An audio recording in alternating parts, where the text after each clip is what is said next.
اللہ وبرکاتہ۔ ترجمہ قرآن کے سلسلے میں آج کل ہم سورہ محمد صلی اللہ علیہ وسلم کا مطالعہ کر رہے ہیں۔ ابھی تک ہم شروع کے 2 رکوع آیت نمبر 19 تک ترجمہ اور ہلکی پھلکی تفسیر سمجھ چکے ہیں۔ آج بعد کے 2 رکوع آیت نمبر 20 سے آخر تک تیسرا چوتھا رکوع آپ کے سامنے پیش ہے۔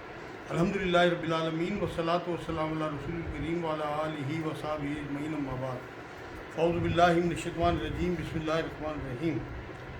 رب اشرح لي صدری ویسر لی امری واحلل عقدۃ من لسانی یفقہوا قولی۔ سبحان ربک رب العزۃ عما یصفون وسلام علی المرسلین والحمدللہ رب العالمین۔ شروع اللہ کے نام سے جو بڑا مہربان نہایت رحم فرمانے والا ہے۔ سورہ محمد صلی اللہ علیہ وسلم آیت نمبر 20 پارہ نمبر 26۔ اور جو لوگ ایمان لائے وہ کہتے ہیں کوئی صورت کیوں نازل نہیں کی گئی، مطلب قتال کا حکم صاف صاف آئے، وہ چاہتے تھے وی آئی پی ٹریٹمنٹ ہو ہمارے ساتھ، اس لیے آیتوں سے تسلسل چلا رہا ہے۔ پھر جب کوئی صاف مطلب والی صورت نازل کی جاتی ہے اور اس میں قتال کا ذکر کیا جاتا ہے تو آپ دیکھتے ہیں کہ جن لوگوں کے دلوں میں بیماری ہے وہ آپ کی طرف اس طرح دیکھتے ہیں جیسے اس شخص کی نظر ہوتی ہے جس پر موت کی بے ہوشی طاری ہو۔ لیکن منافقوں کا ذکر چل رہا ہے پچھلی آیتوں سے، انہی کا ذکر یہاں پہ ہے کہ منافق جو ہیں قتال سے جیت جلانے کی وجہ سے، کہ سورہ نساء میں بھی پوری تفصیل آیت نمبر 77 میں آ چکی، سورہ توبہ میں بھی گزر چکا سارا واقعہ۔ بس بہت بہتر تھا ان کے لیے، مطلب منافقوں کے لیے یہ تھا کہ وہ بیٹھے رہیں اور نہ جائیں۔ اللہ چاہتا ہی تھا کہ قتال کے ٹائم یا جہاد کے ٹائم نکلیں۔ فرمان کا بجا لانا اور اچھی بات کا کہنا، پھر جب کام مقرر ہو جائے تو اگر اللہ کے ساتھ سچے رہیں تو ان کے لیے بہتر ہے۔ جب حضور صلی اللہ علیہ وسلم کا فیصلہ جو آ جائے صاف کر لیں تو وہ ٹھیک ہے، ان کی اطاعت کریں، مطلب صرف ایمان کا دعویٰ نہیں کرتے بلکہ پورا کا پورا کر کے دکھاتے ہیں اسے جو ان کے حکم آتے ہیں۔ سورہ توبہ، سورہ اخلاص، سارا جو ہے یہی مفہوم ہے۔ اور تم سے یہ بھی بعید نہیں کہ اگر تم کو حکومت مل جائے تو تم زمین میں فساد برپا کر دو اور رشتے ناطے توڑ ڈالو۔ یہاں اللہ رب العزت نے ان کی بزدلی، ان کی ہلاکت جو ہے اس کو بتایا یہاں پہ۔ یہ سامنے تو مانتے تھے مگر پیچھے حد سے پیچھے ہٹ جاتے جب حق سامنے آتا تھا۔ یہاں بھی اللہ نے کہا کہ تمہارے بارے میں کوئی وعید نہیں ہے کہ حکومت اگر تمہیں مل جائے تو تم زمین میں جو ہے وہ فساد برپا کر دو، مطلب اقتدار اور غلبہ اختیار ملتے ہی اور فساد مچانے لگو اور رشتے ناطے توڑ ڈالو۔ مطلب مکے میں جو ہے تمہارے جو رشتہ دار ہیں ان سب کو جو ہے وہ نکال باہر کرو اپنے اقتدار کے اس میں۔ حدیث پاک میں بھی آتا ہے کہ ہر شخص کی 4 جو ہے وہ آنکھیں ہوتی ہیں، جو 2 دنیا کے لیے اور 2 آخرت کے غور و فکر کے لیے، تو ہم غور و فکر کرتے ہی نہیں۔ یہاں جو ان کے بارے میں کہا جا رہا ہے کہ جلد بازی نہیں ہونی چاہیے، ابھی تربیت ہونی باقی ہے۔ ایسا نہ ہو کہ تمہیں اقتدار ملے اور غلط طریقے سے تم اقتدار ملتے اپنے رشتہ داروں سے قتل و غارت شروع کر دو اور سارے جو رشتے ہیں انہیں توڑ دو۔ یہ سب سن 8 ہجری میں ہونا تھا، اس لیے اللہ رب العزت نے پہلے تربیت شروع کر دی، صحابہ اکرام کو سنانے شروع کر دیے آئے تھے۔ یہ وہی لوگ ہیں جن پر اللہ کی پھٹکار ہے، مطلب لعنت اللہ کی، اور جن کی سماعت اور آنکھوں کی روشنی چھین لی ہے، مطلب کان آنکھیں حق سننے سے بیدار ہو گئے، دیکھ ہی نہیں سکے کیونکہ اللہ نے مہرے لگا دی۔ کیا یہ قرآن میں غور و فکر نہیں کرتے یا ان کے دلوں پر تالے لگ گئے ہیں؟ بڑی اہم آیت ہے قرآن کی، غور و فکر کی دعوت دیتی ہے، جس کی وجہ سے قرآن کے معنی، مفہوم، ہدایت جو ہے ان کے دلوں کے اندر نہیں آتی، اترتی نہیں۔ یہ قرآن کے جو اہم مقامات ہیں قرآن کے، ان میں سے ایک ہے۔ یہ منافقوں کے لیے کہا جا رہا ہے، لیکن ہمیں اپنے بارے میں سوچنا چاہیے کہ زبان پہ کلمہ ہو اور دل میں ایمان نہ ہو تو یہ نفاق ہے۔ سورہ انفال آیت 2 میں بھی یہ سب سچا ایمان جو ہے وہ قرآن کی تلاوت سے ملتا ہے۔ تلاوت میں قرآن کا پڑھنا، قرآن کے پیچھے پیچھے چلنا، مطلب اس کی پیروی کرنا، اس کے حساب سے جو ہے وہ فیصلے کرنا۔ یہاں قرآن میں غور و فکر کی دعوت دی جا رہی ہے اللہ کی طرف سے۔ یہ آیت نمبر 24 ہے، دھیان رکھنا بھائی، سورہ محمد آیت 24 دوبارہ سن لیں۔ کیا یہ قرآن میں غور و فکر نہیں کرتے یا ان کے دلوں پر تالے لگ گئے ہیں؟ مطلب دل کی بصیرت جو ہے وہ دل کی آنکھیں جو ہیں ان کی بند ہو گئی، دین کی بھلائی کے لیے کھولیں اسے اور غور و فکر کریں قرآن میں۔ جو لوگ اپنی پیٹھ کے بل الٹے پھر گئے اس کے بعد کہ ان کے لیے ہدایت واضح ہو چکی، یقیناً شیطان نے ان کے لیے ان کے فعل کو مزین کر دیا ہے اور انہیں ڈھیل دے رکھی ہے۔ مطلب جہاد سے جنہوں نے منہ موڑ لیا تو شیطان نے اس طرح کی پٹی پڑھائی کہ ابھی تو تمہاری عمر ہی کیا ہے، پوری زندگی پڑی، کبھی بھی جنگ لڑ لینا، مطلب انہیں جانے سے روک دیا، اپنی کوتاہی کو خوبصورت بنا دیا، ان کی کوتاہی کو خوبصورت بنا کے دکھایا کہ قرآن میں مفہوم بار بار آیا اور انہیں ڈھیلا کر دیا بالکل کہ یہ جان نکلے ہی نہ۔ تو پھر اللہ نے اس جھیل کو اور بڑھا دیا۔ تو ہم اللہ کی راہ میں جس طرح بھی اگر پازیٹیوٹی سے آگے بڑھتے ہیں تو اسی میں برکت دیتا ہے، اور اگر نیگیٹیوٹی کے ساتھ آگے بڑھتے ہیں تو اسی میں برکت دے دیتا ہے۔ تو اللہ نے کہا کہ اللہ نے بھی ڈھیل دے دی انہیں، تم جو کر رہے کرتے رہو۔ آیت نمبر 26 یہ اس لیے کہ انہوں نے ان لوگوں سے جنہوں نے اللہ کی نازل کردہ وحی کو برا سمجھا، یہ کہا کہ ہم بھی عنقریب بعض کاموں میں تمہارا کہاں مانیں گے، اور اللہ ان کی پوشیدہ باتیں خوب جانتا ہے۔ یہاں اللہ رب العزت نے یہ بات بتائی کہ بعض چیزوں میں یہ کہتے تھے کہ ہم تمہاری اطاعت کریں گے، بعض چیزوں میں اطاعت نہیں کریں گے۔ جیسے آج ہم اپنے مطلب کی چیزیں قرآن سے لے لیتے ہیں، مطلب روزہ لے لیا، حج لے لیا، زکوٰۃ لے لی، نمازیں لے لی، مگر سودی کاروبار بھی کرتے ہیں، جھوٹ بھی بولتے ہیں، لوگوں کو دھوکہ بھی دیتے ہیں، نمبر 2 مال بھی بیچتے ہیں۔ تو قرآن میں اللہ نے کہا کہ پورے کے پورے داخل ہو جاؤ۔ یہاں اللہ رب العزت نے وہی کہی کہ ان کا جو منافقوں کا کام تھا یہ تھا، اور یہ کہتے تھے کہ عنقریب بعض کاموں میں تمہارا کہاں مانیں گے، مطلب ہم حضور کی ساری نہیں تو تھوڑی باتیں مان لیں گے۔ منافقوں کے دل میں یہ بات تھی، ایمان تو تھا مگر وہ اسلام جو ہے اس کے خلاف تھے، یہود سے مل گئے تھے، جو کچے ایمان کے لوگ تھے، پھر وہی منافق بنے وہاں۔ اور وہاں جو ہے یہ کہا کہ ہم تمہارا کہنا ماننے لیں، کچھ چیزوں میں تم ہماری مان لو، مطلب کسی طرح کوئی کمپرومائز ہو جائے۔ یہ مادہ پرست لوگ تھے، یہ اللہ ہی کے نہیں ہوئے تو ان کے تو کیا ہوتے۔ یہ آگے اللہ نے کہا اور اللہ ان کی پوشیدہ باتیں خوب جانتا ہے۔ سورہ نساء 81 میں بھی یہ بات آئی تھی کہ ان کی تمام دلوں میں جو ان کے خیالات ہیں، نیگیٹیوٹی ہے، وہ سب اللہ جانتا ہے۔ بس ان کی کیسی درگت ہوگی جب کہ فرشتے ان کی روح قبض کرتے ہوئے ان کے چہروں اور ان کے سرینوں پر ماریں گے، مطلب کولوں پر۔ منافق جو مسلمانوں میں سے چھانٹے جائیں گے، جیسے پہلے کوڑے مارے جاتے تھے، عذاب قبر ہوگا اس طرح سے کہ عذاب برزخ کا بیان ہے۔ سورہ انعام 93 میں بھی آیا، سورہ انفال 50 میں بھی یہ سب گزر چکا۔ تو یہ فرشتے جو ہیں جب ان کی روح قبض کریں گے تو ان کی گردنوں پہ اور ان کے سرینوں پہ روح قبض کرتے ہوئے اور ان کے چہروں پہ ماریں گے، یہ اس بنا پر کہ یہ وہ راہ چلے جس سے انہوں نے اللہ کو ناراض کر دیا۔ اللہ کے دشمن یعنی یہودیوں کی پیروی کو پسند کیا، ان کی پسند کو مطلب اس پہ چلے، جنہیں اللہ نے ناپسند کر رکھا تھا انہوں نے پسند کیا۔ یہ عداوت تھی اللہ سے، اور انہوں نے اس کی رضامندی کو برا جانا، مطلب اللہ کی رضامندی کو۔ اللہ نے ان کے اعمال اکارت کر دیے، مطلب دنیا میں یہ جو نیک اعمال بھی کرتے تھے، مطلب حاجیوں کو پانی پلانا، ان کی دیکھ بھال کرنا، مہمان نوازی، تو اللہ رب العزت نے ان کے تمام اعمال جو ہیں انہیں غارت کر دیے۔ منافقوں کو اب آخرت میں کوئی حصہ نہیں ملنے والا، کیونکہ انہوں نے یہاں جو اللہ کو پسند تھی چیزیں، اس کی رضامندی، اس سے دور رہے، اور منافق یا یہودیوں کی جو چیزیں تھیں ان کو جو ہے پسند کرتے تھے۔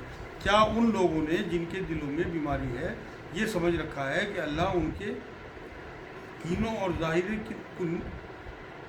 ان کے کینوں کو ظاہر نہ کرے گا، مطلب جو ہے ان کے کھوٹ ہے جو ان کے دلوں میں منافقوں کے، جو بغض ہے، تعصب ہے، عداوتیں ہیں مسلمانوں کے خلاف، اللہ ضرور انہیں کھولے گا۔ جیسے جنگ احزاب میں اور جنگ احد میں اللہ نے راز کھول دیے، منافق الگ ہو گئے، جو لوگ چلے تھے 1000 لڑنے کے لیے اس میں 300 لوگ جو ہے وہ الگ ہو گئے تھے، 700 لوگ لڑنے آگے گئے جو سچے مومن تھے۔ آیت نمبر 30، اگر ہم چاہتے تو ان سب کو تجھے دکھا دیتے، مطلب منافقوں کو، بس تو انہیں ان کے چہروں سے ہی پہچان لیتا۔ اللہ رب العزت نے حکمتاً چھپائے رکھا، منافقوں کو جو ہے نا ان کے کھوٹ چہروں پہ ظاہر ہو جاتے، پتہ لگ جاتا، مگر یہ اللہ کی سنت نہیں ہے، وہ پردہ پوشی فرماتا ہے، اسی کا حکم ہے۔ وہ چاہتا ہے کہ لوگ توبہ کی طرف بڑھیں اور انہیں چانس ملے کہ اس طرح سے ان کی جو ہے پردہ پوشی اور یہ توبہ کر کے پلٹ آئیں۔ ویسے ان کی باتوں سے پتہ لگ جاتا تھا اس ٹائم بھی نبی اکرم صلی اللہ علیہ وسلم، کیونکہ دنیا کے طلبگار ہیں۔ ویسے بھی اللہ رب العزت نے اپنے ایک جو ہے نبی اکرم صلی اللہ علیہ وسلم نے اپنے ایک صحابی کو بتا دیے تھے منافقوں کے نام اس وقت کے، اور یقیناً تو انہیں ان کی بات سے ڈھب سے پہچان لے گا، مطلب ان کی باتوں سے نبی اکرم صلی اللہ علیہ وسلم کو اندازہ ہو جاتا تھا۔ یہ چاپلوسی وغیرہ اس طرح سے کرتے تھے جیسے ہم عام لوگوں میں آج بھی چاپلوسوں کو پہچان لیتے ہیں، ایسے ہی نبی اکرم صلی اللہ علیہ وسلم، میں جو بتا رہا ہوں حضرت حذیفہ کو نبی اکرم صلی اللہ علیہ وسلم نام بتا دیے تھے منافقوں کے، لیکن کیونکہ اللہ کی طرف سے اجازت نہیں تھی کہ عام ان کے نام کھولے جائیں، اندازہ تھا، صحابہ کو بھی اندازہ تھا، اب یہ منافق تھا پکا عبداللہ بن ابی اور اس کے ساتھی، تو انسان کی پہچان جو ہے وہ ہو جاتی ہے۔ اسی طرح سے نبی تو نبی تھے، وہ تو سبھی کچھ پہچان لیتے تھے، ان کے ڈھب سے پہچان لے گا۔ تمہارے سب کام اللہ کو معلوم ہیں، مطلب تم کیا کرتے ہو کس نیت سے، تمہارے اعمال بھی تمہاری نیت بھی اللہ کو پتہ ہے۔ یقیناً ہم تمہارا امتحان کریں گے تاکہ تم میں سے جہاد کرنے والوں اور صبر کرنے والوں کو ظاہر کر دیں، اور ہم تمہاری حالتوں کو بھی جانچ کر لیں۔ مطلب اللہ کو پہلے سے سب پتہ ہے، لیکن تمہیں ظاہر کرنے کے لیے ریکارڈ کرا رہا ہے۔ جو ہمارے فرشتے بیٹھے ہیں، یہ کھڑے کھوٹے کا فیصلہ جب مار کا سجے گا وہاں پہ، تو یہ جو لکھا جا رہا ہے یہ سب کو پیش کر دیا جائے گا کہ بھائی یہ دیکھ لو تم نے یہ کر کے آئے، مطلب سب کو یہ کہہ دیا جائے گا کہ تمہارے نامہ اعمال خود دیکھ لو، تمہارے گلے میں چپس کی طرح سے پڑے ہوئے ہیں۔ یہ سورہ محمد جو ہے صلی اللہ علیہ وسلم بدر کے آس پاس نازل ہوئی تھی، پھر احد میں بھی جو ہے ان کی جو پولیں تھیں وہ کھلنے لگی تھی منافقوں کی۔ یقیناً جن لوگوں نے کفر کیا اور اللہ کی راہ سے لوگوں کو روکا اور رسول کی مخالفت کی اس کے بعد کہ ان کے لیے ہدایت ظاہر ہو چکی، یہ ہرگز ہرگز اللہ کا کچھ نقصان نہ کریں گے۔ اللہ حق سمجھ میں آنے کے بعد بھی جنہوں نے مخالفت کی وہ اللہ کا کچھ نہیں بگاڑ سکتے معاذ اللہ، بلکہ اپنا ہی بیڑا غرق کریں گے۔ ان قریب ان کے اعمال وہ غارت کر دے گا، مطلب اپنی چلانے والوں کے اعمال جو ہیں وہ ضائع ہو جائیں گے۔ چلنی اللہ اس کے رسول کی چاہیے، کیونکہ ایمان اور اخلاص کے بغیر کوئی عمل قبول نہیں ہے، کتنے ہی نیک عمل کر لیں لوگ، اگر پیچھے اللہ نہیں ہے، اخلاص نہیں ہے، تو وہ آپ کی نیکی جو ہے، کیونکہ حدیث پاک میں آتا ہے جو سب سے پہلے پیش کیے جائیں گے وہ 3 لوگ ہوں گے، ایک عالم، ایک سخی اور ایک شہید، اور انہیں ایک بتایا جائے گا کہ اس کا مفہوم ہے حدیث کا کہ تم جو ہے وہ شہادت تم نے اس لیے دی کہ لوگ تمہیں جو ہے بہادر کہیں، اور وہ کہا جا چکا دوزخ رسید۔ اس طرح عالم صاحب کو کہ تم نے اپنی واہواہی کے لیے، نام کے لیے تم نے علم ظاہر کیا لوگوں پہ، وہ تمہیں کہا جا چکا کہ تم بہت بڑے عالم تھے، دوزخ رسید۔ اسی طرح سخی کو کہ تم نے جو مال خرچ کیا وہ لوگوں کو دکھانے کے لیے، اپنے آپ کو دکھانے کے لیے کہ میں بڑا سخی ہوں، اور وہ تم کہا جا چکا تمہیں۔ ایسے لوگوں کو جو اپنی چلاتے ہیں اللہ رسول کے، اللہ کی منچائی باتیں نہیں بلکہ اپنے اعمال جو ہیں وہ جو خود پسندی کی چیزیں ہیں وہ آگے بڑھاتے ہیں، تو انہیں وہ اعمال منظور نہیں ہے جو اللہ رسول کے تابع ہوں، بلکہ اپنی چلانا ہے۔ آیت نمبر 33، اے ایمان والو اللہ کی اطاعت کرو اور رسول کا کہا مانو اور اپنے اعمال کو غارت نہ کرو، مطلب جان مال بھی لگاؤ اور قبول بھی جبھی ہوں گے اللہ رب العزت کی طرف سے جب رسول کی اطاعت ہوگی، حضور کے طریقے پہ ہوں گے، حضور کی سنت پہ ہوں گے، تبھی یہ چیزیں جو ہے قبول ہوں گی۔ نیکی اپنی مرضی کی نہیں بلکہ رسول اکرم صلی اللہ علیہ وسلم کے تابع ہوگی، تبھی جو ہے، اسی لیے مانیٹرنگ ضروری ہے۔ ہر عمل کے پہلے، ہر حرکت سے پہلے آدمی سوچے کہ یہ کام نبی اکرم صلی اللہ علیہ وسلم نے کیسے کیا۔ ہم اللہ تو کھلی چھوٹ دیتا ہے اور ہم اپنے ساتھیوں کو بھی کھلی چھوٹ دیتے ہیں، اسٹاف کو جو بھی ہمارے ماتحت ہوتے ہیں، لیکن دیکھنا ہمیں یہ چاہیے کہ نبی اکرم صلی اللہ علیہ وسلم کا اس میں کیا طریقہ تھا۔ ہم نے اپنے اوپر بھی غور کریں کہ ہم نیکی سے پہلے سوچیں، اگر آپ اس ٹائم فجر کی نماز پڑھنے لگو ہوگی تو نماز ہو، مگر وہ نماز نہیں ہوگی۔ اسی طرح سے اگر کوئی جو ہے عرفات کے میدان میں مغرب پڑھنے لگے تو وہ ہوگی نہیں، کیونکہ نبی کا طریقہ نہیں ہے۔ نبی کا طریقہ وہی ہے کہ آپ نے مزدلفے میں جا کے ہی مغرب اور عشاء ملا کے پڑھنی ہے۔ تو نیکی تو ہے، مغرب ٹائم پہ بھی پڑھنا، حکم بھی ہے قرآن میں کہ اپنے مقررہ وقتوں پہ نماز پڑھو، لیکن وہاں نبی کا حکم یہ ہے کہ آپ نے وہاں سے مطلب موو کر جانا ہے اور مزدلفے پہنچ کے آپ نے دونوں نمازیں پڑھنی ہے۔ تو یہ دیکھے گا اللہ پاک، ایسا نہ ہو کہ تمہارے سارے اعمال جو ہیں وہ غارت ہو جائیں اگر تم نبی کے طریقے پہ نہ ہو۔ کن لوگوں نے کفر کیا اور اللہ کی راہ سے اوروں کو روکا، پھر کفر کی حالت میں ہی مر گئے، یقین کر لو اللہ انہیں ہرگز نہ بخشے گا۔ اللہ اگر کوئی بنا توبہ کیے مر گیا، دین سے روکا اور رکے بھی خود، اگر وہ کفر میں مر گئے تو وہ جہنم میں ہیں، جس حالت میں مرے گا۔ اس لیے کوشش کریں کہ حالت توبہ میں مرے۔ آج جو ہے